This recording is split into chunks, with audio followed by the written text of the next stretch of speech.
मैं समझता हूं, ऐसा दोबारा नहीं होगा। ये ड्रिंक मेरी माफी है। लिन जिन्नुओ शर्मिंदा होने के बजाय खुशी से अपना गिलास उठाया और पी गया। तुम व्यापारी लोग लोमड़ियों की तरह चालाक हो। अगर तुमने मुझसे फिर ऐसा कुछ पूछा तो मैं तुमसे नाता तोड़ लूंगा, लोकेश मेहरा ने कहा, लिन की ओर इशारा करते हुए। उसके चेहरे का भाव गहरा हो गया। क्या यह सचमुच जरूरी है? मैं अगली बार ध्यान रखूंगा, बहुत ध्यान रखूंगा। लिन ने जल्दी से अपने चेहरे से मुस्कान मिटाई और गंभीरता से जवाब दिया। देवांश कुलकर्णी ने यह बातचीत होते हुए देखी। उसकी आंखों में एक विचारमग्न भाव झलक रहा था। इसके बाद लोकेश के मन में स्पष्ट रूप से कुछ चल रहा था। लिन को एहसास हुआ कि उसने शायद एक सीमा पार कर ली है, इसलिए उसने लोकेश को बार बार टोस्ट किया। युवराज मेहता और उनकी पत्नी ने भी अपने टोस्ट किए और ज्योति ने लोकेश के कान में कुछ फुसफुसाया, जिसके बाद वो धीरे धीरे अपने हार्दिक व्यवहार में आ गया। रात के खाने के खत्म होने में अभी लगभग 8 ही बजे थे। जाने से पहले देवांश ज्योति के लिए पोषण और गर्भावस्था देखभाल का एक हर्बल फॉर्मूला लिखना नहीं भूला और उसे कुछ सावधानियों की याद दिलाई। इस बार लोकेश और उसका समूह पहले निकल गए। लिन जिन्नू ने देवांश को रोकने के लिए उससे कुछ बात करने का बहाना बनाया। क्या कोई ऐसी बात है जो ओल्ड लिन एल्डर मेहरा और बाकियों के सामने नहीं कह सकते? देवांश ने अकेले में पूछा। क्या तुमने एल्डर मेहरा को अभी थोड़ा नाराज होते नहीं देखा? हालांकि हम सब जानते हैं कि क्या हो रहा है। अब ये उनके सामने चर्चा की बात नहीं रही, लिन ने हंसते हुए जवाब दिया। उसके भरे हुए चेहरे पर एक धूर्त चमक थी। क्या तुम्हारा मतलब है कि जिला प्रशासन सचमुच मुख्यालय का पुनर्निर्माण करने की योजना बना रहा है? देवांश ने लिन के हाव भाव देखे और अचानक मानो बिजली गिर गई हो। समझ गया कि लोकेश क्यों दुखी था और लिन इतना खुश क्यों था। पता चला कि लोकेश भी देवांश की तरह ही गलती कर बैठा था और लिन को सच्चाई पता चल गई थी। लिन ने आश्चर्य से देवांश को देखा और खुद को रोक न सका। देवांश, अगर तुम राजनीति या व्यापार में नहीं गए तो सब बेकार हो जाएगा। तुम्हें यह कैसे पता चला? ये इतना मुश्किल नहीं है। बड़े मेहरा के चरित्र को देखते हुए अगर ये सच नहीं होता तो वे इसे सिरे से नकार देते। किसी झूठ को नकारना किसी सिद्धांत का उल्लंघन नहीं है। देवांश ने मन ही मन प्रभावित होकर जवाब दिया। लिन ने स्पष्ट रूप से लोकेश के व्यक्तित्व का अच्छी तरह से अध्ययन किया था। वो जानता था कि लोकेश सीधा जवाब नहीं देगा, फिर भी उसने उसे प्रोटोकॉल तोड़ने पर मजबूर किए बिना सच्चाई उगलवा ली। सच में महान दिमाग जवानी में ही उभर आते हैं। लिन ने अंगूठा दिखाया। तो बड़े लिन, मुझे यहां रखने के लिए तुम्हारे पास क्या सलाह है? देवांश ने पूछा। मैं आपको क्या सलाह दे सकता था, लेकिन अब जब यह तय हो गया है कि प्रशासन पुनर्निर्माण पर विचार कर रहा है तो जगह शायद पुराने शहर बहरामपुर या पंचवटी और जोशी नगर के आसपास कहीं होगी। आप जानते ही हैं कि यह कैसे काम करता है। सरकार जहां भी स्थापित होती है वो जगह विकास का केंद्र बन जाती है। सटीक जगह शायद अभी तय नहीं हुई है, इसलिए मैं बस एक सुझाव दूंगा। अगर आपके पास अतिरिक्त पैसे हैं तो अपनी फैक्ट्री के आसपास जमीन खरीदने पर विचार करें। अगर जोशी नगर नहीं भी चुना जाता है तो भी जिला केंद्र के पास की जमीन अपनी कीमत बनाए रखती है। बेशक अगर आपके पास पैसे की कमी है तो ज्यादा मेहनत न करें, फिर भी जोखिम है। और अगर योजनाएं हैं भी तो कौन जाने वे कब साकार होंगी। इसमें सालों लग सकते हैं। लिन ने कहा, मैंने पिछले साल फैक्ट्री के पास वाला प्लॉट खरीदा था और कुछ दिन पहले ही उसके आसपास और जमीन खरीदी है। अब मेरे पास 1 रुपया भी नहीं बचा है, देवांश ने जवाब दिया। इस बार लिन सचमुच हैरान था। वो देवांश को कुछ देर तक घूरता रहा, फिर बोला, लगता है मैंने ऐसी सलाह दे दी जिसकी जरूरत नहीं थी। है, सच में नहीं। तुम्हारे विश्लेषण से मुझे और आत्मविश्वास मिला है। मैं उन जमीनों से अच्छी कमाई करने की उम्मीद कर रहा हूं। देवांश हंसा। तो जोशी नगर में अब तुम्हारे पास कितनी जमीन है? लिन ने पूछा। लगभग 12 एकड़, देवांश ने जवाब दिया। लिन फिर से दंग रह गया। 12 एकड़ जमीन काफी ज्यादा थी, जिसके लिए कई लाख रुपए चाहिए थे। हालांकि लिन के लिए यह कोई बड़ी रकम नहीं थी, लेकिन देवांश की उम्र के लिए यह काफी अहम थी। इतने कम उम्र के लड़के की हिम्मत देखकर लिन बहुत प्रभावित हुआ।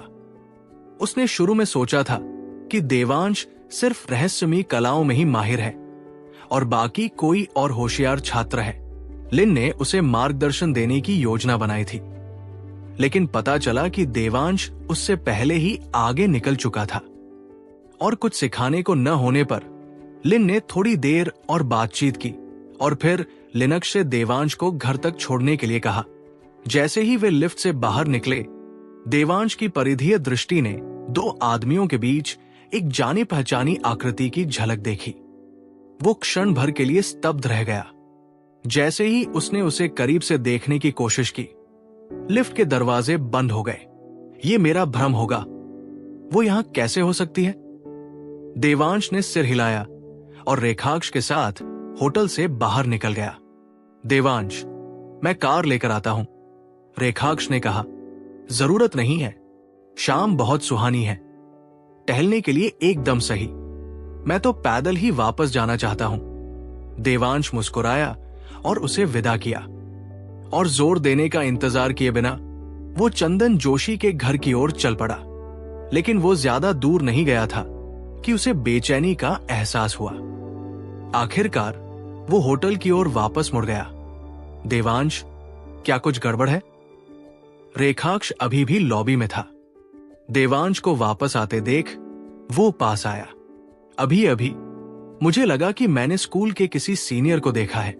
क्या तुम मुझे ये पता लगाने में मदद कर सकते हो कि हमारे जाने के समय कौन चेक इन कर रहा था और वे किस कमरे में है? देवांश ने पूछा। आमतौर पर इसकी इजाजत नहीं होती, लेकिन चूंकि देवांश ने पूछा था, रेखाक्ष ने कोई आपत्ति नहीं जताई और रिसेप्शन पर पूछताछ करने चला गया। डिप्टी मैनेजर और मालिक का बेटा होने के नाते रेखाक्ष ने जल्दी से स्टाफ से रजिस्ट्रेशन लॉग चेक करवाकर कमरा नंबर ले लिया। देवांश, मुझे कमरा नंबर मिल गया है, लेकिन दरवाजा खटखटाना शायद ठीक न हो। क्या मुझे किसी स्टाफ सदस्य को बहाना बनाकर अंदर भेज देना चाहिए या शायद निगरानी कक्ष की जांच कर लेनी चाहिए? रेखाक्ष ने सुझाव दिया।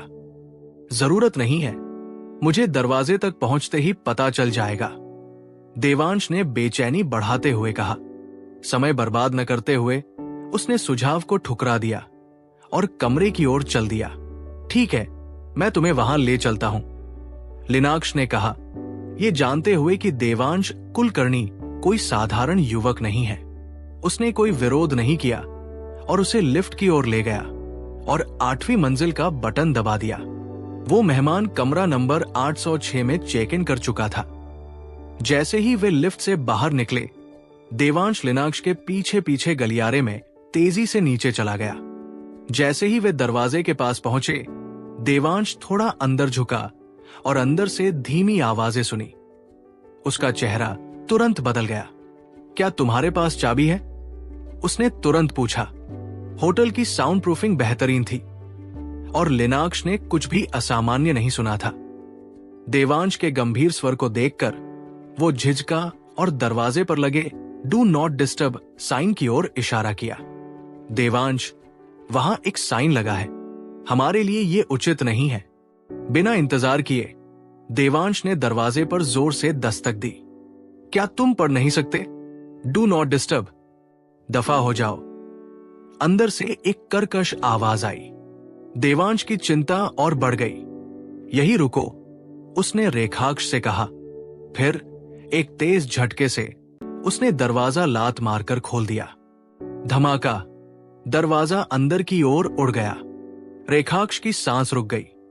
जोशी नगर वाली घटना के दौरान देवांश ने जो ताकत दिखाई थी, उसे याद करके उसने मन ही मन अपनी किस्मत का शुक्रिया अदा किया कि देवांश ने उस पर कभी वो ताकत नहीं दिखाई। अंदर देवांश ने एक ऐसा दृश्य देखा जिसने उसके खून में ठंडक पैदा कर दी। सहपाठी जाह्नवी लाल परेशान थी। उसका चेहरा सदमे से जम गया था। 2 अधेड़ उम्र के आदमी उसके बहुत करीब थे और स्थिति स्पष्ट रूप से अनुचित थी। कौन हो तुम? बाहर निकलो। उनमें से एक आदमी आक्रामक रूप से आगे बढ़ते हुए चिल्लाया। जाह्नवी अचानक चिल्लाई, नहीं, रुको। देवांश को और कुछ समझाने की जरूरत नहीं थी। होटल के कमरे में एक स्कूली छात्रा के साथ 2 बूढ़े आदमियों का नजारा ही काफी था। जैसे ही उनमें से एक उसकी ओर झपटा, देवांश ने सहज ही प्रतिक्रिया दी। एक तेज लात मारकर उसने उस आदमी को लड़खड़ाते हुए दीवार से टकरा दिया। इससे पहले कि दूसरा कुछ कर पाता, देवांश ने फिर वार किया। एक और लात, एक और धमाका। अचानक हुई इस हरकत से जाह्नवी चौंक कर चीख पड़ी। देवांश ने एक चादर उठाई और उसकी ओर फेंक दी। वो कांपते हुए जल्दी से खुद को लपेट लिया। उसे ढका हुआ देखकर देवांश ने सांस छोड़ी, फिर जमीन पर करहा रहे दोनों आदमियों की ओर मुड़ा। जैसे ही उन्होंने उठने की कोशिश की, देवांश आगे बढ़ा और उन्हें जोर से दबा दिया। हालांकि देवांश जाह्नवी को अच्छी तरह नहीं जानता था। वो उसकी सहपाठी थी। अगर वो वापस नहीं आता तो क्या होता, ये सोचकर उसका दिल गुस्से से धड़कने लगा। तुम्हें लगता है कि तुम इससे बच सकती हो? उसने धीमी और गुस्से से कहा। अब शांत हुए उन लोगों ने चिल्लाकर जवाब देने की कोशिश की। क्या तुम जानते हो कि हम कौन हैं? तुम्हें इसका पछतावा होगा। लेकिन देवांश की तीखी नजरों के आगे उनकी बहादुरी तुरंत फीकी पड़ गई। वे गिड़गिड़ाने लगे। देवांश ने भारी सांस लेते हुए आखिरकार पुकारा, लिनाक्ष, अब तुम अंदर आ सकते हो। लिनाक्ष सावधानी से अंदर आया, ये दृश्य देखकर स्तब्ध। दोनों आदमी अभी भी जमीन पर पड़े करहा रहे थे। मैनेजर लिन, आप बिल्कुल सही समय पर आए हैं। सुरक्षा कर्मियों को बुलाओ। ये आदमी अंदर घुस आया और हम पर हमला कर दिया। आपको हमें स्पष्टीकरण देना होगा। उनमें से एक आदमी नियंत्रण पाने की कोशिश करते हुए चिल्लाया, लेकिन जो कुछ अभी अभी हुआ था उसके सामने उनके शब्द खोखले लग रहे थे। ये तुम लोग हो। लिनाक्ष ने उन दोनों आदमियों को साफ पहचान लिया और हैरानी से मुंह बनाया। तुम उन्हें जानते हो? देवांश कुलकर्णी ने भावशून्य भाव से पूछा। हां, सोनापुर के कुछ गुंडे। स्थानीय अंडरवर्ल्ड में उनका कुछ दबदबा है। लिनाक्ष ने सिर हिलाया। उसका परिवार मालगुडी ग्रैंड होटल का मालिक था और मनोरंजन उद्योग से जुड़ा था, इसलिए स्वाभाविक रूप से वो हर क्षेत्र के लोगों को जानता था। बच्चे, अब डर लग रहा है ना? अपना पैर मुझसे हटा लो वरना मैं। लिनाक्ष को अपनी पहचान बताते देख दोनों आदमियों में फिर से थोड़ा साहस आ गया और वे फिर से सख्ती से पेश आने लगे। तुम्हारी मां की पुरानी चप्पल। देवांश, जो पहले ही उन्हें घटिया समझ चुका था, लिनाक्ष की बात सुनकर और भी निश्चिंत हो गया। उन्हें दुस्साहस करते देख उसने फिर से उन पर जोर से पैर रखा, जबरदस्ती। दोनों आदमी दर्द से चीखे और लिनाक्ष की ओर मुड़े। प्रेसिडेंट लिन, सुरक्षा कर्मियों को बुलाओ। सुरक्षा कर्मियों को बुलाओ। तभी होटल की सुरक्षा टीम शोरगुल से सतर्क होकर कमरा नंबर 806 में पहुंच गई। देवांश हाल ही में मालगुडी ग्रैंड होटल में अक्सर आता जाता था। लिनाक्ष और आयुषी हमेशा उसका व्यक्तिगत रूप से स्वागत करते और प्रवेश द्वार पर उसे विदा करते थे। ज्यादातर सुरक्षा कर्मी उसे पहचानते थे। उसे हाथापाई करते देख वे अंदर नहीं भागे, बल्कि लिनाक्ष की ओर निर्देश के लिए देखने लगे। क्या तुम अंधे हो? क्या तुम देख नहीं सकते कि मुझे यहां पीटा जा रहा है?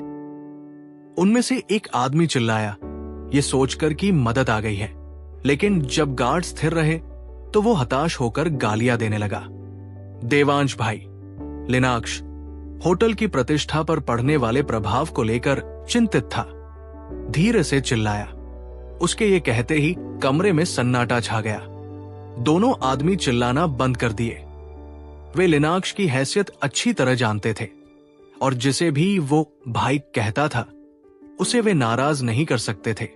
अब उन्हें समझ आ गया था कि सुरक्षा गार्डों ने हस्तक्षेप क्यों नहीं किया। जैनवी लाल तो एकदम स्तब्ध थी।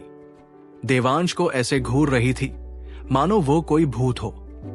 हालांकि वो अभी भी सदमे में थी। उसे एहसास हुआ कि इन दोनों आदमियों ने भी लिनाक्स को प्रेसिडेंट लिन कहा था, और अगर लिनाक्स ने देवांश को भाई कहा था तो इसका क्या मतलब था।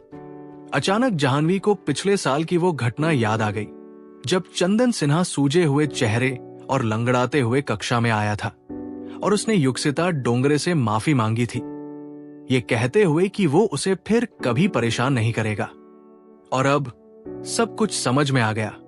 चंदन को इस शांत प्रथम वर्ष के छात्र ने पीटा था जिस पर उसने कभी ध्यान नहीं दिया था।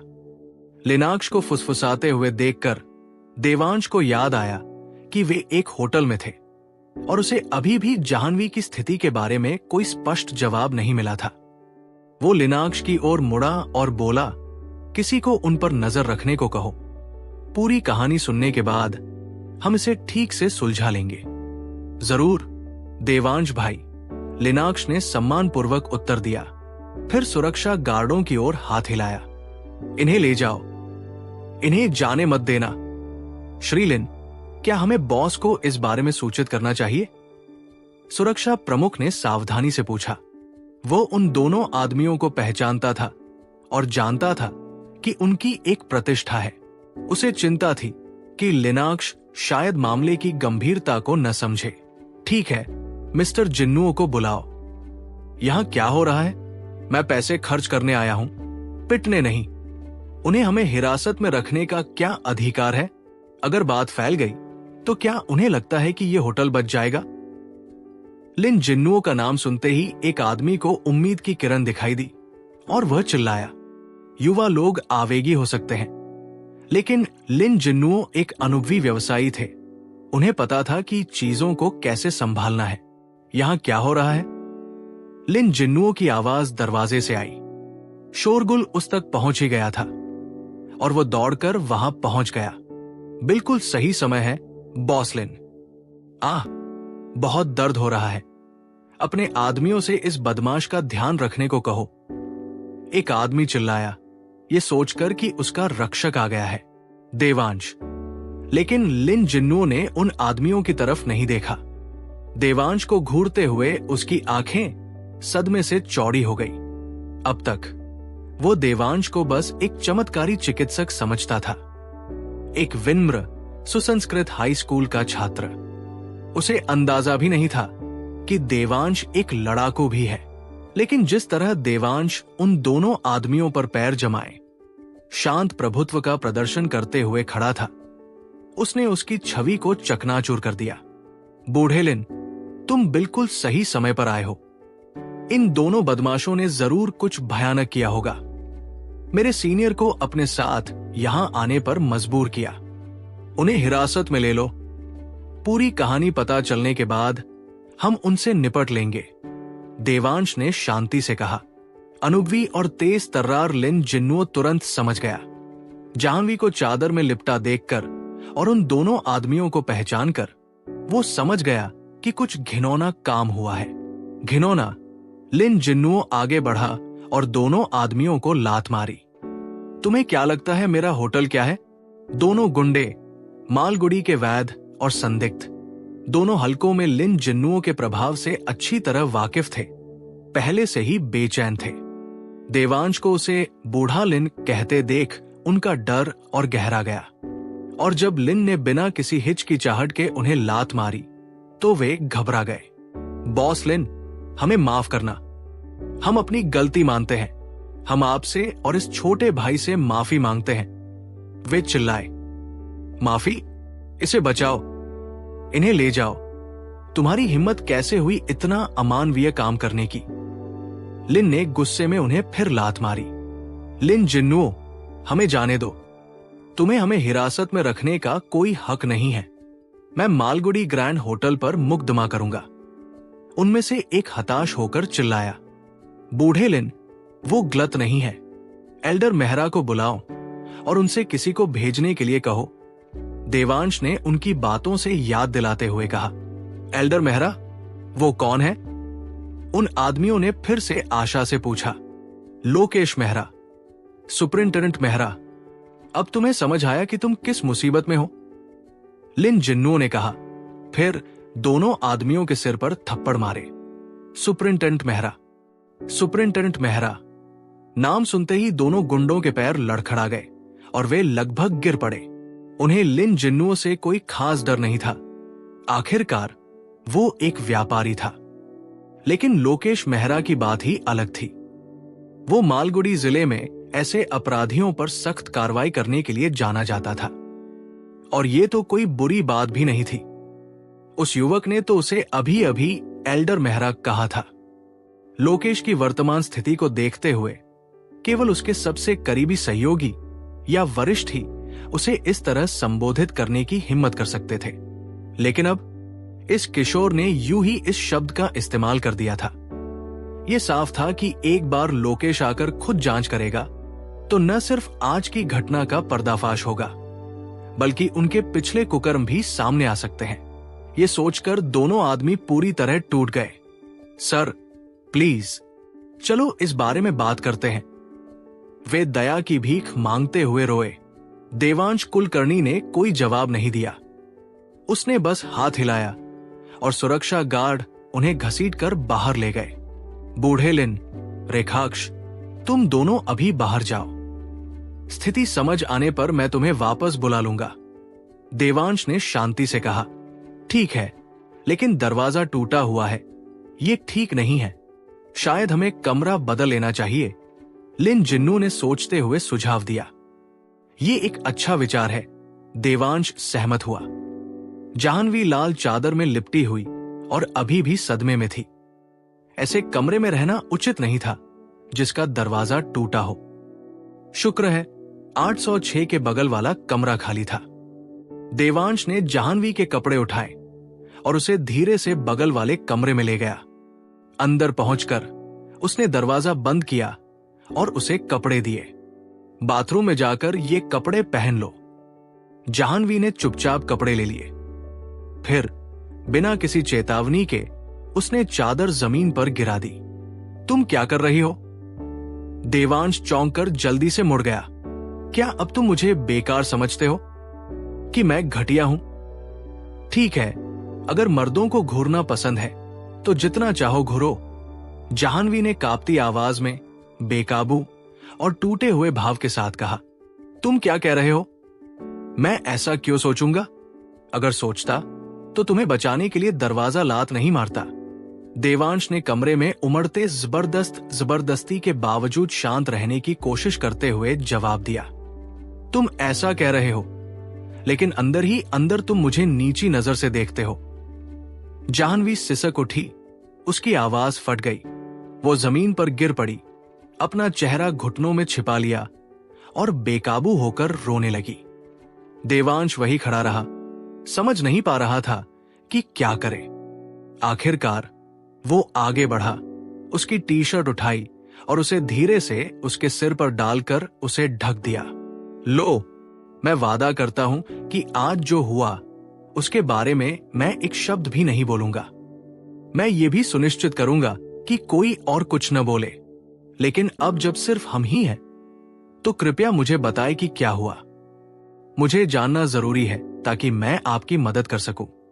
उसने उसके पास बैठते हुए और उसके कंधे पर हल्के से थपथपाते हुए कहा। अचानक जाह्नवी जोर जोर से रोते हुए उसकी बाहों में गिर पड़ी। देवांश, जिसे इस तरह किसी को दिलासा देने का अनुभव नहीं था, बस उसके कंधे पर थपथपाया और बुदबुदाया, कोई बात नहीं, रो मत। थोड़ी देर बाद उसकी सिसकियां धीमी पड़ गई, उसकी भावनाएं बाहर आ गई और आखिरकार वो उठकर अपना चेहरा पोंछने लगी। देवांश ने उसे एक टिश्यू दिया। शुक्रिया, उसने आंसू पोंछते हुए फुसफुसाया। उसके रोने से उसकी कमीज भीग गई थी। ये देखकर उसके गाल थोड़े लाल हो गए, लेकिन जैसे ही उसे हाल की उन घटनाओं की याद आई जिन्होंने उसके परिवार को झकझोर दिया था, उसकी शर्म हल्की चिंता में बदल गई। देवांश, तुम्हें मेरी मदद करनी होगी, मेरे परिवार की मदद करो, उसने उसकी बाह पकड़ते हुए कहा। उसकी आंखें फिर से भर आई। तुम्हें मुझे रेखाक्ष की तरह बुलाने की जरूरत नहीं है, बस मुझे देवांश कहो और जल्दबाजी मत करो। मुझे सब कुछ बताओ, मैं जितना हो सकेगा करूंगा। उसने धीरे से कहा, तुम मदद कर सकते हो, तुम्हें मदद जरूर करनी चाहिए। अगर तुम करोगे तो मैं कसम खाता हूं मैं जिंदगी भर तुम्हारी रहूंगी। जाह्नवी ने आंसू बहाते हुए कहा, क्या बकवास कर रही हो? देवांश ने झुंझलाकर डांटा, मैं सच कह रहा हूं। अगर तुम आज नहीं आते तो मेरी जिंदगी बर्बाद हो जाती। उसने कहा, वो अलग बात है, क्या हम जरूरी बातों पर ध्यान दे सकते हैं? देवांश ने अपनी कनपटियां रगड़ते हुए जवाब दिया, ठीक है, मैं दोबारा नहीं कहूंगी, लेकिन बस इतना जान लो, मेरा दिल अब तुम्हारा है। उसने आंसू पोंछते हुए कहा, जाह्नवी, अगर तुम ऐसे ही बोलती रही तो मैं तुम्हारी मदद नहीं करूंगा। देवांश ने धैर्य खोते हुए कहा, क्या तुम सच में मुझे नीची नजर से देखती हो? उसने पूछा। उसकी आवाज फिर से भर आई, बिल्कुल नहीं, लेकिन प्लीज, क्या हम जरूरी बातों पर बात कर सकते हैं? देवांश ने लगभग झुंझलाते हुए कहा। वो समझ नहीं पा रहा था कि वो ऐसे पल में भी इतनी भावुक बातें क्यों कर रही है। ठीक है, उसने आखिरकार सिर हिलाते हुए कहा।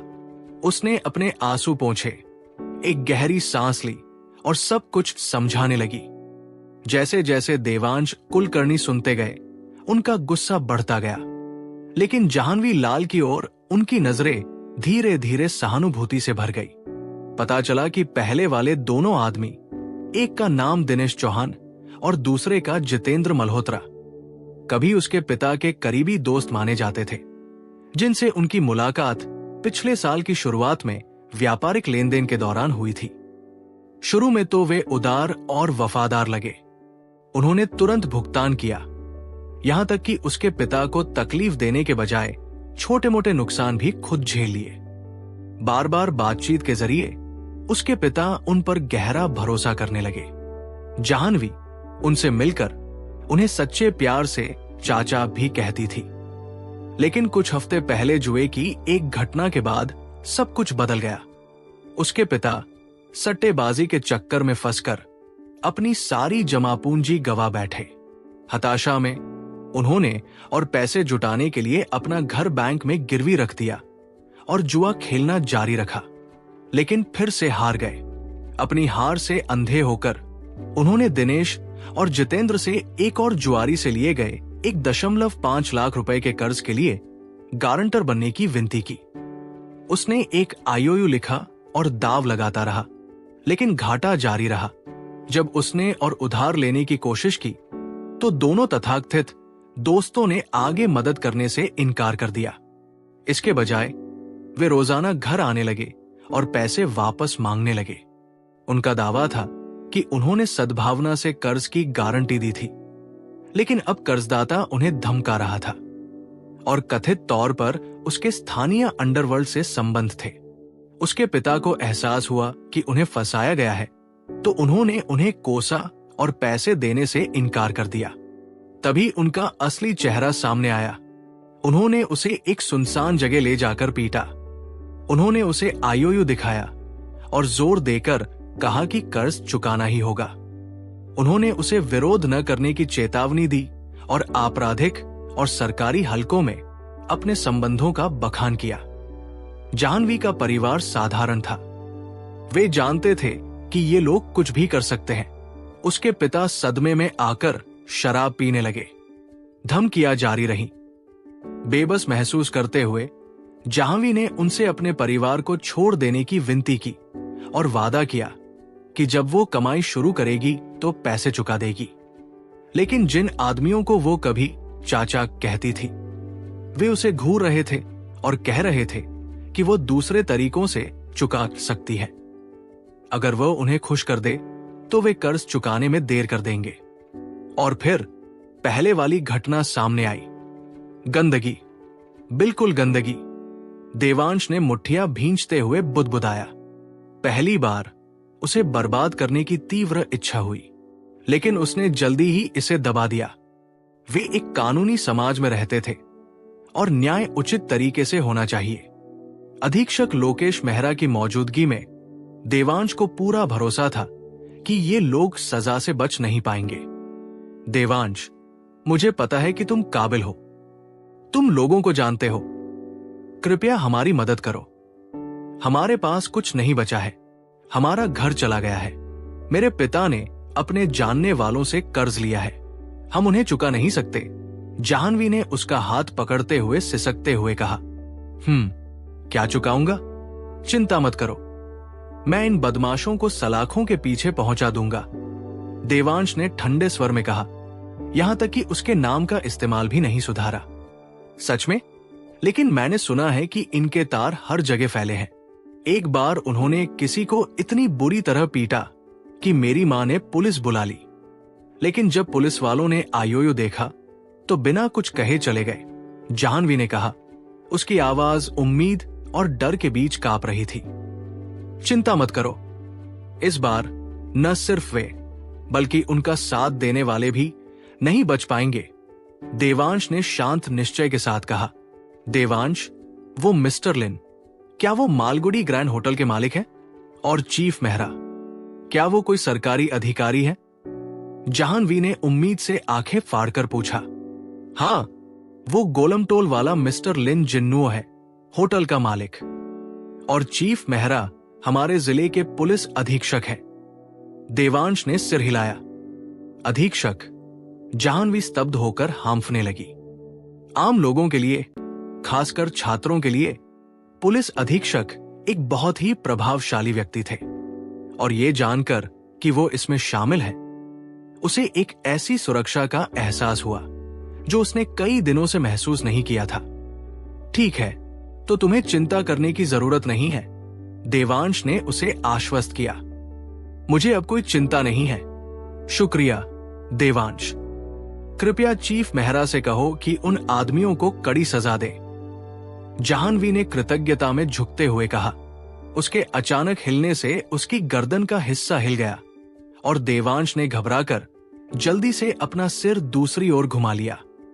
तुम्हें कपड़े पहन लेने चाहिए, और मुझे सबके सामने देवांश मत कहना, अगर स्कूल में कोई सुन लेगा तो क्या होगा? समझ गई देवांश, मैं तुम्हें सिर्फ अकेले में ही देवांश कहूंगी। जाह्नवी ने आंखों में शरारती चमक के साथ कहा। वो पास झुकी और प्यार से फुसफुसाई, फिर बिना किसी हिचकिचाहट के कपड़े बदलने लगी। देवांश ने गलती से अपना सिर घुमाया और एक झलक पाली। उसने जल्दी से फिर से नजरें फेर ली। अरे जाह्नवी, जरा भी जोर मत दो, हम अभी भी स्टूडेंट हैं, इसमें क्या गलत है? तुम मुझे एक बार देख चुकी हो और तब कोई दिक्कत नहीं थी, उसने मजाकिया लहजे में जवाब दिया। ये तो अलग बात है, देवांश ने झुंझलाकर कहा। तो तुम कह रही हो कि तुम्हें कुछ महसूस हुआ था? हैं, लगता है तुम उतनी मासूम नहीं हो जितनी बनने का दिखावा करती हो। क्या तुमने पहले कभी मेरी जासूसी की है? जाह्नवी ने चिढ़ाते हुए कहा। उसकी स्वाभाविक खुशी लौट आई। अहम, देवांश खांसते हुए बोला। उसके गाल लाल हो गए। हंसी, जाह्नवी जोर से हंस पड़ी। उसकी हंसी देखकर देवांश का शर्माना बंद हो गया और उसने राहत की सांस ली। वो जानता था कि इस तरह के सदमे के बाद भावनात्मक घाव तो पड़ना ही था। जाह्नवी का फिर से हंसना इस बात का संकेत था कि वो ठीक हो रही है, और ये एक अच्छा संकेत था। हंसते हंसते बहुत हो गया। देवांश कुलकर्णी आखिरकार मुड़े। जाह्नवी लाल को अब ठीक से कपड़े पहने देखकर उनके चेहरे पर थोड़ी उदासी छा गई। क्या तुम नाराज हो? देवांश, मैं वादा करती हूं कि मैं दोबारा ऐसा व्यवहार नहीं करूंगी, ठीक है? जाह्नवी ने उनके मूड में आए बदलाव को भांप लिया और जल्दी से आगे बढ़कर उनके हाथ को धीरे से गले लगा लिया। उनके चेहरे पर एक दयनीय भाव था, अपने सामने खड़ी विनम्र लड़की को देखकर, जो पहले की उग्र मुखर जाह्नवी से बिल्कुल अलग थी। देवांश को लगा जैसे वो उसे पहचान ही नहीं पा रहा हो। एक लंबे विराम के बाद वो एक कड़वी मुस्कान के साथ बोले, मुझे तुम वाली पुरानी वाली पसंद थी, थोड़ी गुस्सैल, हाँ, पर असली। ये रूप बेचैन कर देने वाला लगता है। मैं क्या कहूं, ये तो इंसान पर निर्भर करता है ना? उस वक्त तुम बस जूनियर थे और ज्यादा अमीर भी नहीं थे, इसलिए तुम्हारे सीनियर होने के नाते मुझे सख्ती से पेश आना पड़ा। लेकिन अब तुम एक प्रभावशाली इंसान बन गए हो और तुमने मुझे बचा लिया। बेशक मैं अलग तरह से पेश आऊंगी, वरना क्या मैं अब भी जाह्नवी लाल ही होती? उसने मुंह बनाते हुए कहा। देवांश फिर से कड़वी मुस्कान के बिना नहीं रह सका। खैर, मुझे उम्मीद है कि हम अब भी पहले की तरह बातचीत कर पाएंगे। चलो आज इसे बदलने नहीं देते। चिंता मत करो, मैं समझती हूं। मैं सिर्फ अकेले में ही ऐसा करूंगी, जाह्नवी ने उसे आश्वस्त किया। वो जिले के सबसे प्रतिष्ठित मालगुडी नंबर 1 हाई स्कूल की छात्रा थी और उसे समझने में देर नहीं लगी। उसे सिर हिलाते देख देवांश ने राहत की सांस ली। मैं एल्डर मेहरा को फोन करता हूं, उन्हें अब तक आ जाना चाहिए था। जब वो आए तो बस सच सच बता देना, डरने की कोई जरूरत नहीं है। ठीक है, मैं समझ गई। शुक्रिया देवांश, जाह्नवी ने धीरे से कहा। देवांश ने सोचा कि वो उसे इतनी सहजता से नाम से न पुकारे, लेकिन ये जानते हुए कि भावनाएं कितनी अप्रत्याशित हो सकती हैं, उसने इसे अनसुना कर दिया। इसके अलावा हमेशा उससे बेहतर व्यवहार करने के बाद उसे देवांश कहकर पुकारना उसे एक कड़वा मीठा एहसास दे रहा था। उसने कमरे का फोन उठाया और लोकेश मेहरा को फोन किया। जैसी कि उम्मीद थी, मेहरा मालगुडी ग्रैंड होटल पहुंच चुके थे और अपनी टीम के साथ सुरक्षा कक्ष में थे। मैं तुम्हें वहां ले चलता हूं, देवांश ने कहा। ठीक है, जाह्नवी ने सिर हिलाया और उसके पीछे बाहर चली गई। वे अभी लिफ्ट तक नहीं पहुंचे थे कि दरवाजे खुले और रेखाक्ष बाहर निकल आया। उन्हें देखकर उसने जल्दी से बटन दबाया और दरवाजे खुले रखे। जाहिर है रेखाक्ष देवांश को खुद ले जाने आया था। उसे डर था कि शायद उसे सुरक्षा कक्ष का रास्ता पता न हो। जाह्नवी अब जब जानती थी कि रेखाक्ष होटल के मालिक का बेटा है तो दंग रह गई। उसे इतनी छोटी सी बात पर देवांश का व्यक्तिगत रूप से स्वागत करते देख उसकी जिज्ञासा उस जूनियर के बारे में और भी बढ़ गई, जिसे उसने कभी अनदेखा किया था। उन दो बदमाशों दिनेश चौहान और जितेंद्र मल्होत्रा का क्या हुआ? क्या उन्होंने कुछ कहा? जाह्नवी के साथ लिफ्ट में कदम रखते हुए देवांश ने सहजता से पूछा। जाह्नवी ने पहली बार किसी दूसरी पीढ़ी के अमीर लड़के को देखा था और वो घबरा गई थी। लेकिन रेखाक्ष ने जिस सम्मान से देवांश का जवाब दिया, उसे देखकर उसकी चिंता दूर हो गई। वे जिद्दी हो रहे हैं, दावा कर रहे हैं कि तुम्हारी दोस्त अपनी मर्जी से आई है, रेखाक्ष ने जाह्नवी की ओर देखते हुए झिझकते हुए कहा। वो बहुत खूबसूरत नहीं थी, लेकिन उसका फिगर आकर्षक था। ये समझना आसान था कि उन आदमियों ने उसे क्यों निशाना बनाया था। अपनी हैसियत के बावजूद रेखाक्ष को भी ये प्रलोभन महसूस हुआ, लेकिन वो किसी ऐसे व्यक्ति के बारे में कोई गलत विचार रखने की हिम्मत नहीं कर सका जिसकी देवांश को साफ परवाह थी। ये झूठ बोल रहे हैं, मुझे मजबूर किया गया था। जाह्नवी फिर से रो पड़ी। उसकी आंखों में फिर से आंसू आ गए। घबराओ मत, इनका झूठ नहीं चलेगा, देवांश ने उसे शांत करने की कोशिश करते हुए शांति से कहा। लेकिन अगर उन्होंने मानने से इनकार कर दिया तो क्या होगा? उनके पास मेरे पिता द्वारा लिखा गया IOU है। जाह्नवी की आवाज चिंता से कांप उठी। चिंता मत करो, मैं उनसे बात करवा दूंगा।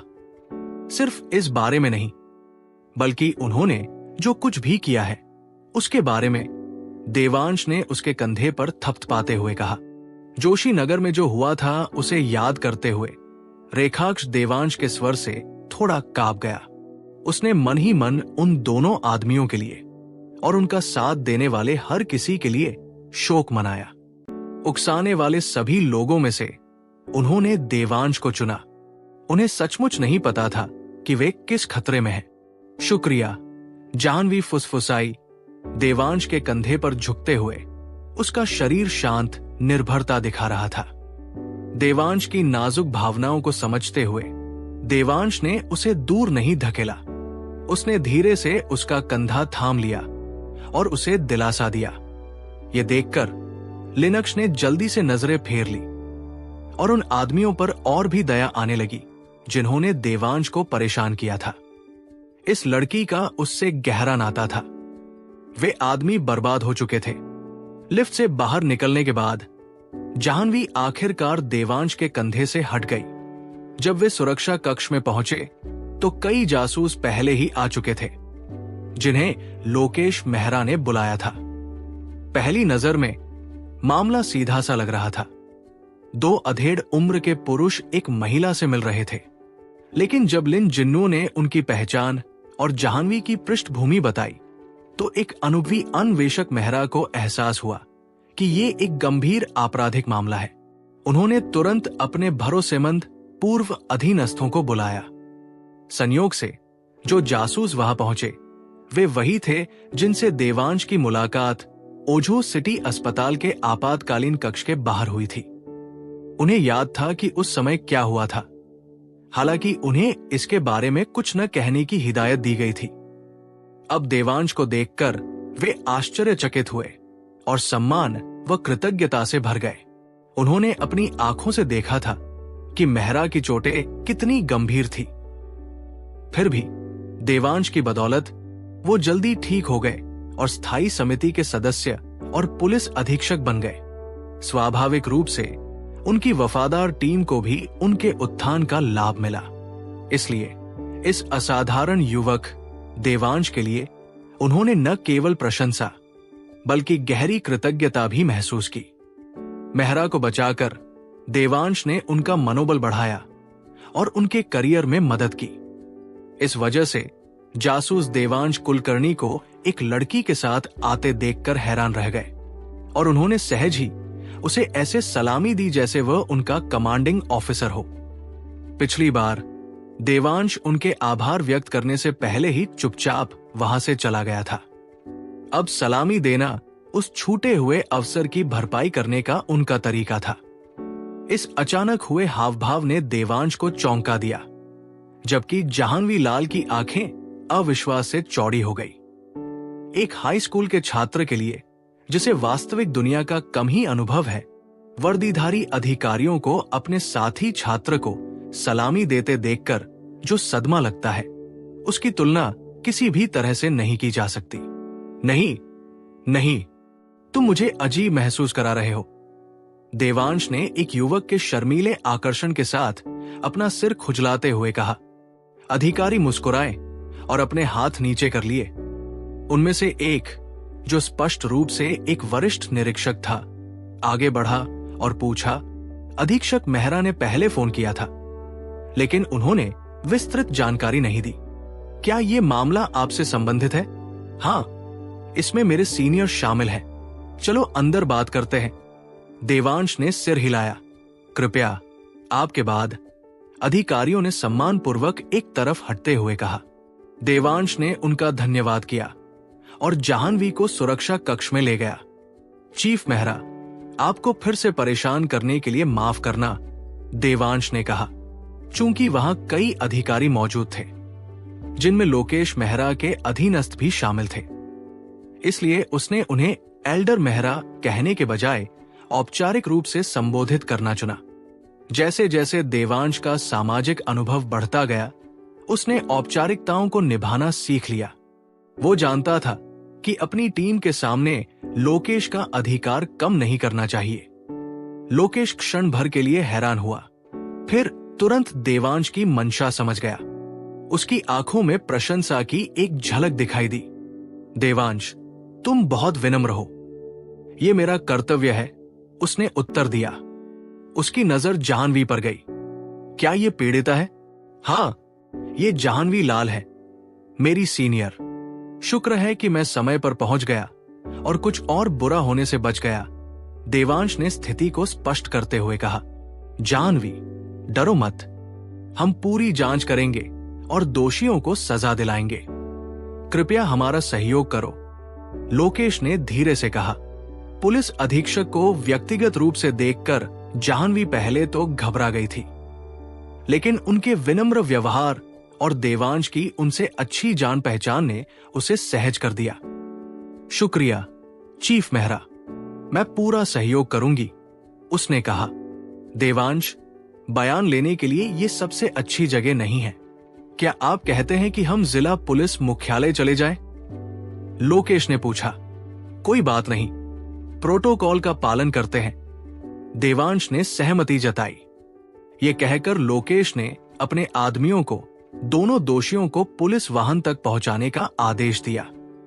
सड़क की जिंदगी से सख्त हो चुके दोनों गुंडे जानते थे कि कमजोर बनने से कोई फायदा नहीं होगा। इसके बजाय वे चिल्लाने लगे, ये दावा करते हुए कि उन पर ही हमला हुआ था, और लोकेश और उनकी टीम पर दुर्व्यवहार का आरोप लगाने लगे। देवांश ने भौहें चढ़ाई। उन्हें डर था कि कहीं बाहर जाकर उनका शोर बवाल न खड़ा कर दे। उसने अफसरों की ओर इशारा किया और कहा, 1 मिनट रुको। वो उन दोनों आदमियों की ओर बढ़ा, दिनेश चौहान और जितेंद्र मल्होत्रा, जो देवांश की पिछली हरकतों से अब भी सहमे हुए थे। उसके पास आते ही चौंक गए। क्या कर रहे हो? पुलिस आ गई है, तुम हमें मार नहीं सकते, वे चिल्लाए। ठीक से काम लो, देवांश ने ठंडे स्वर में कहा। उसने उन पर वार नहीं किया, उसने बस अपने बगल वाले अफसर को धक्का दिया, जिसने तुरंत दोनों आदमियों के सिर पर तमाचा जड़ दिया। ये अफसर अनुभवी जासूस थे। देवांश, जाह्नवी और लोकेश के बीच हुई बातचीत और जाह्नवी के आंसुओं से सने चेहरे को देखकर वे पहले ही स्थिति का अंदाजा लगा चुके थे। वे लंबे समय से उन दोनों आदमियों को पीटना चाहते थे, और अब देवांश के मौन संकेत पर वे पीछे नहीं हटे। पुलिस हमें मार रही है, पुलिस हमें मार रही है, वे आदमी चिल्लाए। शुक्र है कि सुरक्षा कक्ष का दरवाजा बंद था, जिससे बाहर कोई गलतफहमी नहीं हुई। लोकेश ने अपनी भौहें सिकोड़ ली, जबकि देवांश के चेहरे पर उदासी छा गई। वह दोनों आदमियों के पीछे गया, उनकी गर्दन के पीछे गवर्नर वैसल और यांग वेई वैसल के मिलन बिंदु को देखा और उस जगह को धीरे से दबाया और मालिश की। अचानक दोनों आदमी चुप हो गए। उन्होंने बोलने के लिए मुंह खोला, लेकिन कोई आवाज नहीं निकली। उनके चेहरों पर दहशत फैल गई। उन्होंने देवांश को ऐसे देखा जैसे वो कोई भूत हो। कमरे में मौजूद बाकी लोगों ने इसका प्रत्यक्ष अनुभव नहीं किया था, लेकिन उन दोनों आदमियों को चुपचाप छटपटाते, उनकी आंखें दहशत से चौड़ी होते देखकर कमरे में अजीब सा तनाव छा गया। केवल रेखाक्षी कुछ हद तक शांत रहा, हालांकि वो स्पष्ट रूप से कांप रहा था। अब हम उन्हें बाहर निकाल सकते हैं, देवांश ने शांति से कहा। देवांश, क्या वो प्रसिद्ध एक्यूपमेंट सीलिंग थी? लोकेश ने बाहर निकलते हुए धीरे से पूछा। जाह्नवी समेत सभी अधिकारी चौंक गए। एक्यूपमेंट सीलिंग एक ऐसी चीज थी जिसके बारे में उन्होंने सिर्फ मार्शल आर्ट फिल्मों में देखा था या उपन्यासों में पढ़ा था, असल जिंदगी में कभी नहीं। अगर आप इसे ऐसा कहना चाहते हैं तो जरूर, लेकिन असल में ये एक्यूपंक्चर का उल्टा है।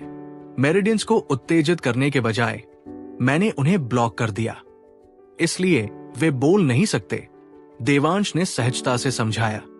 चमत्कारी उपचार के लिए उनकी प्रतिष्ठा को देखते हुए अधिकारियों को यह स्पष्टीकरण समझ में आया। फिर भी वे उनके प्रति थोड़ा विस्मय और भय महसूस करने से खुद को नहीं रोक पाए। जिला मुख्यालय जाते समय देवांश ने चंदन जोशी को फोन करके बताया कि वो देर से लौटेंगे। चूंकि मामला जाह्नवी के माता पिता से जुड़ा था, लोकेश ने उन्हें सूचित करने के लिए पहले ही किसी को भेज दिया था। उन्हें भी थाने आने के लिए कहा गया था। पुलिस थाने में देवांश ने जाह्नवी के माता पिता को देखा। उसके पिता, हालांकि उनकी उम्र लगभग 40 साल ही थी, बेजान लग रहे थे। उनकी आंखें धुंधली थी, उनकी मुद्रा झुकी हुई थी, उनका मनोबल टूटा हुआ था। देवांश को जरा भी हमदर्दी नहीं हुई। इस आदमी की वजह से उसकी बेटी की जिंदगी लगभग बर्बाद हो गई थी। वो एक पिता के तौर पर नाकाम रहा था, लेकिन उसे ऐसी हालत में देखकर देवांश भी गुस्से से भर गया। आखिरकार वो भी शिकार बन गया। दिनेश और जितेंद्र के जाल में फंसकर धोखा खा गया। जिला पुलिस मुख्यालय पहुंचने तक जाह्नवी लाल के माता पिता कानून प्रवर्तन के साथ पिछले अनुभवों से आहत, सच बोलने से हिचकिचा रहे थे। जब पुलिस अधीक्षक लोकेश मेहरा ने उन्हें बताया कि उनकी बेटी एक भयावह घटना से बाल बाल बच गई है, तभी उन्हें स्थिति की गंभीरता का एहसास हुआ। जाह्नवी के पिता जगदीश लाल अपना सिर पकड़कर बाल खींचने लगे। उनकी आंखें लाल हो गई। अगर वे पुलिस स्टेशन में न होते तो शायद वे दोनों अपराधियों पर चाकू से हमला कर देते। उसकी मां बेकाबू होकर रो रही थी और तड़प कर जगदीश को पीटने लगी। आखिरकार लोकेश ने बीच में आकर उसे शांत किया।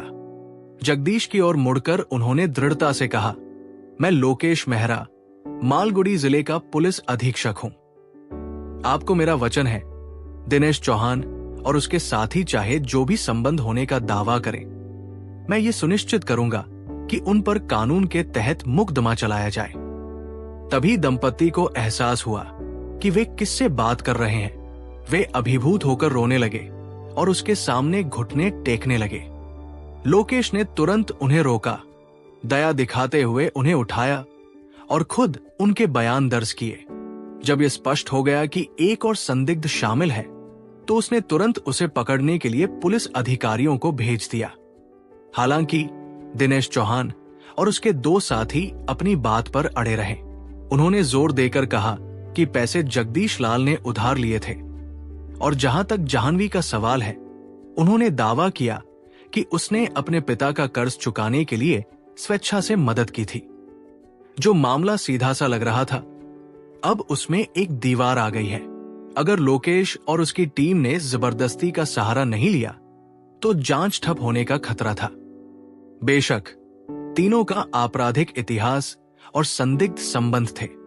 अब जब लोकेश ने खुद इसमें दिलचस्पी ले ली थी तो उनका पतन निश्चित था। लेकिन फिलहाल उनकी जिद ने उसके पास कोई तात्कालिक सहारा नहीं छोड़ा था। लोकेश ने मामले के प्रति अपनी प्रतिबद्धता को लेकर किसी भी तरह की गलतफहमी से बचने के लिए देवांश कुलकर्णी को निजी तौर पर स्थिति समझाई। वे बात नहीं करेंगे? कोई बात नहीं, मुझे पूछताछ करने दो। मैं गारंटी देता हूं कि वे सब कुछ उगल देंगे, देवांश ने ठंडी आंखों से कहा। मालगुडी ग्रैंड होटल में कानून और अपनी नैतिकता के सम्मान में उसने खुद को रोक लिया था। लेकिन अब जब व्यवस्था उसके साथ है तो वो कार्रवाई के लिए तैयार था। क्या तुम्हारे पास वाकई कोई रास्ता है बिना बल प्रयोग के? लोकेश ने आश्चर्य से पूछा। हां, देवांश ने सिर हिलाया। बहुत बढ़िया, मैं कैसे मदद कर सकता हूं? लोकेश ने उत्सुकता से पूछा। बस उन सवालों को लिख लो जिनके जवाब तुम चाहते हो। मैं पूछूंगा, तुम जवाब लिख लो, देवांश ने कहा। पूछताछ कक्ष में अधिकारी दिनेश चौहान से पूछताछ कर रहे थे। अधिकारी, मुझे कितनी बार कहना पड़ेगा? कर्ज तो चुकाना ही होगा, ये स्वाभाविक है। मैं मानता हूं कि उसकी बेटी को शामिल करना गलत था और मैं जो भी सजा मिले उसे स्वीकार करने को तैयार हूं, दिनेश ने सहज स्वर में कहा, मानो उसे परिणामों से कोई फर्क न पड़े। दिनेश चौहान, क्या तुम्हें लगता है कि हम नहीं जानते कि तुम कौन हो? क्या तुम अपना गुनाह कबूल करोगे या नहीं? अधिकारी ने मेज पर हाथ पटकते हुए झटके से कहा, मुझे जो कुछ कहना था कह चुका हूं, दिनेश ने उलझन का नाटक करते हुए जवाब दिया। अधिकारी, जो अपना आपा खोने की कगार पर था, उसे मारने ही वाला था कि लोकेश कमरे में दाखिल हुआ। अधिकारी तुरंत सावधान की मुद्रा में खड़ा हो गया और सलामी दी। डायरेक्टर मेहरा, ये आदमी, बस बहुत हो गया, मैंने सब कुछ सुन लिया, बाहर निकलो, मैं संभालता हूं, लोकेश ने कहा। अधिकारियों ने एक दूसरे को देखा, फिर से सलामी दी और चले गए। जैसे ही दिनेश ने देवांश को अंदर आते देखा, वो सिहर उठा। क्या तुम क्या चाहते हो? ये पुलिस स्टेशन है, शांत रहो, मैं तुम्हें मारने नहीं आया हूं। चलो बात करते हैं, देवांश ने शांति से कहा। पूछताछ लैंप को एक तरफ हटाकर बैठ गया। सच में दिनेश अभी भी होटल वाली घटना से डरा हुआ था, खासकर वो पल जब देवांश ने उसकी गर्दन के पिछले हिस्से को छुआ था और उसे अवाक कर दिया था। अब उस युवक का शांत व्यवहार उसे और भी बेचैन कर रहा था। बिल्कुल, मैं तुम्हें क्यों मारूंगा? मैं तो बस एक छात्र हूं। क्या मैं ऐसा दिखता हूं जो लोगों को मारता फिरता है? देवांश ने एक कोमल मुस्कान के साथ कहा। उसकी आवाज में शांति थी। मुझे नहीं लगता। दिनेश उलझन में बुदबुदाया। चुपचाप देख रहे लोकेश को ठंडक महसूस हुई। उसने जल्दी से सवाल लिखने शुरू कर दिए और रिकॉर्डर चालू कर दिया। मैं तुम्हारी मदद करने आया हूं। अगर तुम्हें मुझ पर विश्वास नहीं है तो मेरी आंखों में देखो। आंखें झूठ नहीं बोलती, देवांश ने धीमी और मधुर आवाज में कहा। दिनेश थोड़ा हिचकिचाया, फिर देवांश की आंखों में देखा। उसके चेहरे पर भाव शून्य हो गए। मुझे लगता है कि तुम मेरी मदद करने आए हो, उसने रूखी आवाज में कहा। यह सही है, लेकिन तुम्हारी मदद करने के लिए मुझे सच चाहिए। मुझे सब कुछ बताओ, देवांश ने अपनी निगाहें स्थिर रखते हुए कहा। जरूर, दिनेश ने बिना किसी हिचकिचाहट के जवाब दिया। लोकेश ने सवालों की सूची देवांश को दी, जिसने एक एक करके सवाल पूछने शुरू कर दिए। दिनेश ने कठपुतली की तरह हर बात का जवाब दिया। सालों की आपराधिक गतिविधियों की बात कबूल की, यहां तक कि सोनापुर पुलिस स्टेशन के एक डिप्टी इंस्पेक्टर की संलिप्तता का भी खुलासा किया, जिसने उसे बचाया था। पूछताछ लगभग 1 घंटे तक चली। देवांश का चेहरा पीला पड़ता देख लोकेश ने उसे रुकने का इशारा किया। देवांश ने नजरें हटा ली और अपनी कनपटियां रगड़ने लगा। आत्मा को मोहित करने की तकनीक शक्तिशाली थी, लेकिन इससे आध्यात्मिक ऊर्जा खत्म हो जाती थी। लोकेश के इशारे के बिना भी देवांश अपनी सीमा के करीब पहुंच रहा था। क्या तुमने मेरे साथ क्या किया? दिनेश ने कांपते हुए पूछा। तुम क्या सोचते हो? लोकेश ने रिकॉर्डर पर प्ले बटन दबाते ही देवांश ने ठंडी मुस्कान के साथ जवाब दिया। ये कैसे हो सकता है? मैं इतना मूर्ख कैसे हो सकता हूं? दिनेश ने अपनी ही आवाज में सब कुछ कबूल करते हुए सुनकर हाफते हुए कहा। उसने देवांश को ऐसे देखा जैसे उसने कोई राक्षस देख लिया हो। तुम मूर्ख नहीं हो, तुम तो गंदगी हो, देवांश ने खड़े होते हुए कहा। लेकिन ऐसा करते ही उसका सिर घूम गया और वो लड़खड़ा गया। क्या तुम ठीक हो? लोकेश उसे सहारा देने दौड़ा। मैं ठीक हूं, बस थोड़ी देर आराम करना चाहता हूं, फिर मैं आगे बढ़ूंगा, देवांश ने कहा। इस विस्तृत स्वीकारोक्ति के बाद भी अगर हम केस नहीं सुलझा पाते और हमें फिर से तुम्हारी जरूरत पड़ती है तो हम खेती बाड़ी पर वापस लौट सकते हैं। चिंता मत करो, उनमें से एक भी नहीं बचेगा। बाकी हम पर छोड़ दो, लोकेश मेहरा ने हंसते हुए कहा। उसकी नजरें देवांश कुलकर्णी की ओर शांत विस्मय से भरी थी। उसे इस युवक के रहस्य और शक्ति का पूरा एहसास होने लगा था। शुक्र है कि देवांश कोई खतरनाक इंसान नहीं था, वरना वो हर पुलिस वाले के लिए सबसे बुरा सपना होता। ऐसे में मैं अपनी ऊर्जा बचाऊंगा। मेरा सिर अभी भी दर्द कर रहा है, देवांश ने राहत महसूस करते हुए कहा। तो आराम करो, तुमने बहुत कर लिया, लोकेश ने आग्रह किया। देवांश ने सिर हिलाया और दोनों पूछताछ कक्ष से बाहर चले गए। जाह्नवी और बाकी लोगों को अलविदा कहने के बाद देवांश चंदन जोशी के घर लौट आया। देवांश के जाने के बाद लोकेश ने जितेंद्र मल्होत्रा और उसके एक अन्य साथी से दोबारा पूछताछ की। चूंकि दिनेश चौहान ने पहले ही अपना अपराध स्वीकार कर लिया था, इसलिए बाकी लोगों को डर था कि अगर उन्होंने देर की तो कड़ी सजा मिलेगी। इसलिए उन्होंने जल्दी ही सब कुछ उगल दिया। तीनों के अपराध स्वीकार करने के बाद लोकेश ने जिला मुख्यालय में रात भर की एक बैठक बुलाई। अधिकारियों को सबूत इकट्ठा करने और सभी संदिग्धों को गिरफ्तार करने के लिए भेजा गया, जिनमें सोनापुर पुलिस स्टेशन का उप निरीक्षक भी शामिल था। अगली सुबह रविवार थी। जब देवांश ऊपर पढ़ रहा था चंदन ने उसके दरवाजे पर दस्तक दी और बताया कि लोकेश ने फोन किया था। लोकेश से बात करने के बाद देवांश को पता चला कि रात भर चली इस कार्रवाई ने उपनिरीक्षक द्वारा संरक्षित एक धोखाधड़ी गिरोह का भंडाफोड़ कर दिया था। न केवल जाह्नवी का परिवार पीड़ित हुआ था, बल्कि मालगुडी जिले के 10 से ज्यादा परिवारों को भी करोड़ों की ठगी का शिकार बनाया गया था। जाह्नवी का मामला हाल ही में हुआ था और कुछ पैसे अभी तक बर्बाद नहीं हुए थे। देवांश के समय पर हस्तक्षेप की बदौलत लोकेश ने उसका कुछ हिस्सा वसूल लिया और जगदीश लाल को यथासंभव मुआवजा भी दे दिया। बेशक जगदीश को जुए में शामिल होने के लिए कड़ी फटकार भी खानी पड़ी। जो भी हो, देवांश के आने और लोकेश की त्वरित कार्रवाई ने जाह्नवी के परिवार को एक दुखद भविष्य से बचा लिया। कम से कम जाह्नवी जैसी होनहार छात्रा तो बर्बाद होने से बच गई। शुक्रिया एल्डर मेहरा, देवांश ने आखिरकार निश्चिंत होकर कहा। हमें आपका शुक्रिया अदा करना चाहिए। इस मामले को इतनी जल्दी सुलझाने का श्रेय आपको जाता है। बस अफसोस है कि आपको सुर्खियां पसंद नहीं है, वरना मैं प्रशंसा पत्र के लिए आवेदन करता। लोकेश ने मुस्कुराते हुए कहा। कृपया ऐसा न करें, यह मेरी जिम्मेदारी थी। देवांश ने तुरंत जवाब दिया।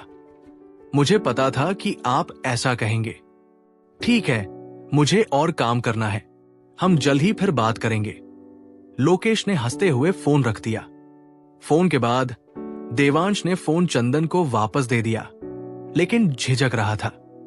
उसे पिछली रात लिन जिन्नुओं की कही बात याद आ गई और उसने पूछा, चंदन अंकल, क्या आपके पास अभी कुछ अतिरिक्त पैसे हैं? हाँ है, ये बैंक का कर्ज चुकाने के लिए थे, लेकिन अगर आपको जरूरत पड़े तो मैं आपको उधार दे सकता हूं। चंदन ने हैरानी से जवाब दिया। उसने मान लिया कि देवांश को हाल ही में हुए खर्च के बाद पैसों की जरूरत होगी। देवांश के दिल में गर्मजोशी का एहसास हुआ और वह मुस्कुराया। शुक्रिया चंदन अंकल, मुझे अभी पैसों की जरूरत नहीं है। मुझे लगता है कि अगर आपके पास अतिरिक्त पैसे हैं तो जोशी नगर में जमीन खरीदने का यह सही समय है। आप विविधता भी ला सकते हैं। शायद बहरामपुर और पंचवटी पर विचार करें। लिन जिन्नुओं के विश्लेषण के अनुसार अगर जिला मुख्यालय एलसी सेक्टर में नहीं बनता तो बहरामपुर और पंचवटी में जोशी नगर की तुलना में बेहतर संभावनाएं थी। लेकिन देवांश हाल ही में दोनों जगहों पर गया था और उसे लगा कि उनका वास्तु औसत है। वो जोशी नगर को लेकर आशावादी था और उसने चंदन को वहां जाने के लिए धीरे से प्रेरित किया। चंदन लिन जितना चतुर नहीं था, लेकिन वो एक तेज तर्रार व्यवसायी था। देवांश के लोकेश मेहरा से संबंध और पिछली रात उनके डिनर को याद करते हुए उसे एक अंदाजा हुआ। चूंकि आप ऐसा कह रहे हैं तो मैं जमीन के लिए पैसे बचाकर रखूंगा। वैसे भी बैंक का कर्ज अभी चुकाना नहीं है। अगर तुम खरीदने ही वाले हो तो जल्दी करो, देवांश ने कहा। वो जानता था कि लोकेश जैसा सिद्धांतवादी व्यक्ति भी एक दो बातें बता सकता है। अगर बात फैल गई तो मौका हाथ से निकल जाएगा। ठीक है, मैं अभी जोशी नगर जाऊंगा और बहरामपुर और पंचवटी भी देखूंगा, चंदन ने उत्साहित होकर कहा। देवांश ने सिर हिलाया और कुछ नहीं कहा। क्या मैं कियांजन को साथ ला सकता हूं? चंदन ने जाने के लिए मुड़ते हुए पूछा।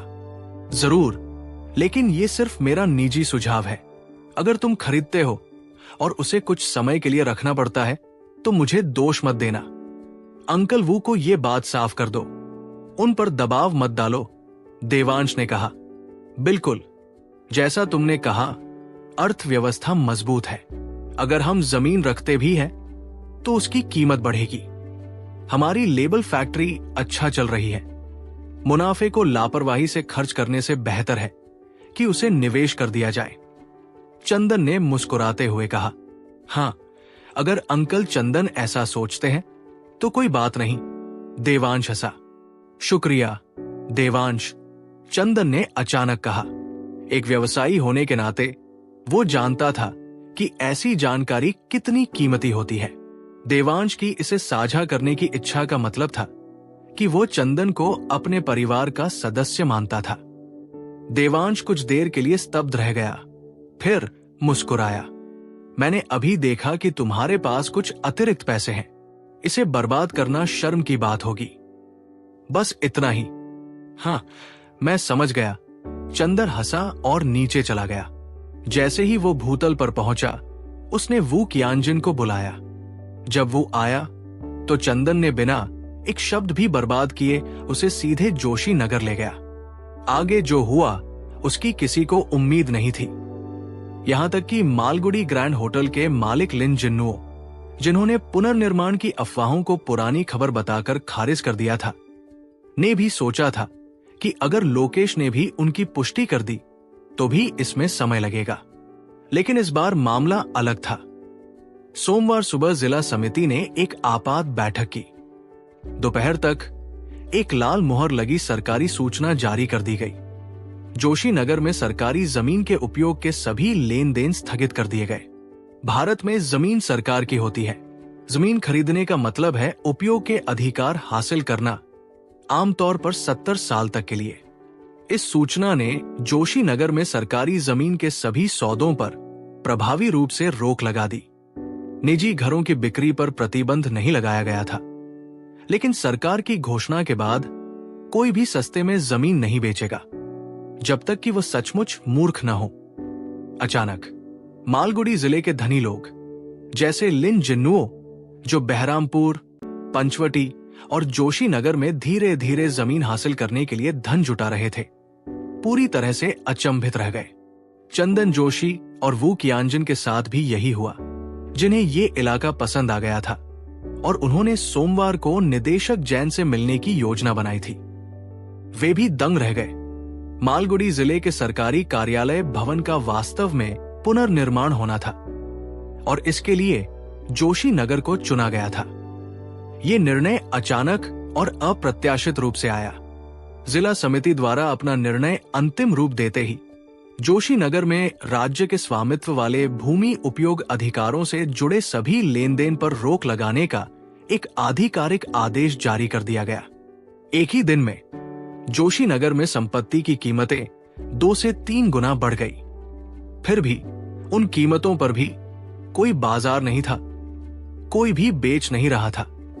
देवांश कुलकर्णी ने जो 4 जर्जर मकान खरीदे थे, जिनकी शुरुआती कीमत 5,000 रुपए प्रति मकान थी और चारों मकान खरीदने पर 4,500 रुपए प्रति मकान की छूट दी गई थी, कुल 18,000 रुपए अब 10,000 रुपए प्रति मकान से ज्यादा की कीमत पर बिक रहे थे।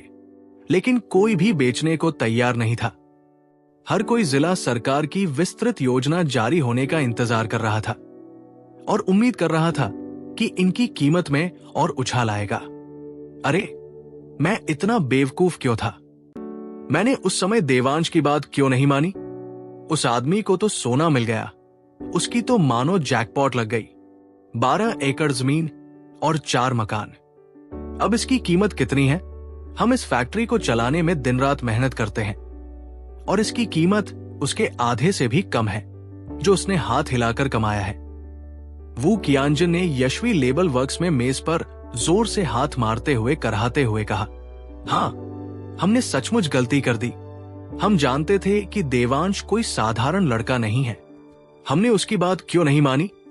हमने एक सुनहरा मौका गवा दिया। चंदन जोशी ने गहरे अफसोस के साथ कहा। जब दोनों अपने छूटे हुए मौके पर विलाप कर रहे थे, तभी फैक्ट्री के गेट पर एक कार आकर रुकी। जोशी नगर स्थित कार्यालय से निदेशक जैन के साथ एक व्यवसायी जैसा दिखने वाला एक व्यक्ति बाहर निकला। जब जोशी नगर में सरकारी कार्यालय के पुनर्निर्माण की पुष्टि हो गई, तो निदेशक जैन, जो कभी एक मामूली ग्रामीण अधिकारी थे, अचानक एक प्रमुख व्यक्ति बन गए। उस दोपहर के बाद से उनके यहां आने वालों का तांता लग गया।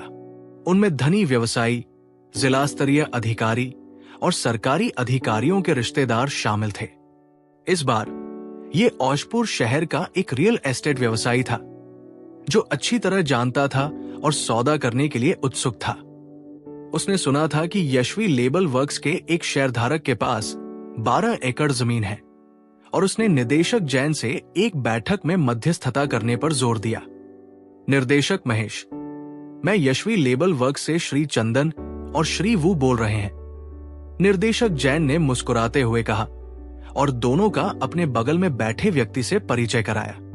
फिर वे चंदन और वू की ओर मुड़े और बोले, ये सज्जन श्री महेश गुप्ता है, जो औशपुर city Dhanraj real estate development company के अध्यक्ष हैं। भारत का एक तटीय केंद्र औशपुर सिटी एक समृद्ध अर्थव्यवस्था और एक मजबूत व्यावसायिक संस्कृति वाला शहर था, जहां अधिकांश क्षेत्र अभी भी वस्तु आधारित आवास वितरित कर रहे थे। वही औशपुर पहले ही एक मुद्रीकृत आवास प्रणाली में परिवर्तित हो चुका था। इसका संपत्ति बाजार देश के सबसे उन्नत बाजारों में से एक था, जिसकी कीमतें ऊंची थी, खासकर व्यस्त शहरी इलाकों में सड़क के किनारे स्थित दुकानों के लिए।